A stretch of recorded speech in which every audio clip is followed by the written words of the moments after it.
कोरपावलीतील D.H.. Jain विद्यालयासमोर घाणीचे साम्राज्य, विद्यार्थ्यांच्या आरोग्याचा प्रश्न ऐरणीवर. यावल प्रतिनिधी फिरोज तडवी.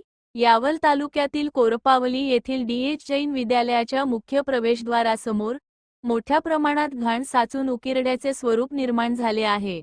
तसेच काही जण या ठिकाणाचा प्रातर्विधीसाठीही वापर करत असल्याने विद्यार्थी, शिक्षक आणि पालकांमध्ये तीव्र नाराजी व्यक्त होत आहे.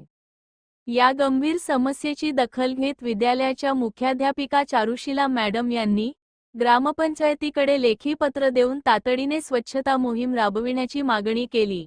या पत्राची दखल घेत ग्रामविस्तार अधिकारी देवरे यांनी संबंधित ठिकाणी प्रत्यक्ष पाहणी केली. पाहणीदरम्यान पावसाळ्यात साचलेल्या घाणीमुळे दुर्गंधी, डासांची उत्पत्ती आणि संसर्गजन्य आजारांचा धोका वाढू शकतो. त्यामुळे विद्यार्थ्यांच्या आरोग्यावर विपरीत परिणाम होण्याची शक्यता असल्याचे निदर्शनास आले. यावेळी ग्रामविस्तार अधिकारी देवरे यांनी लवकरात लवकर परिसराची स्वच्छता करून आवश्यक उपाययोजना करण्यात येतील, असे आश्वासन दिले.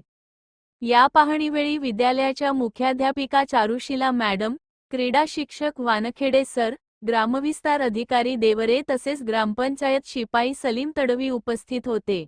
विद्यालय परिसर स्वच्छ, सुरक्षित आणि आरोग्यदायी ठेवण्यासाठी ग्रामपंचायतीने तातडीने कायमस्वरूपी उपाययोजना कराव्यात, अशी मागणी पालक व ग्रामस्थांकडून होत आहे.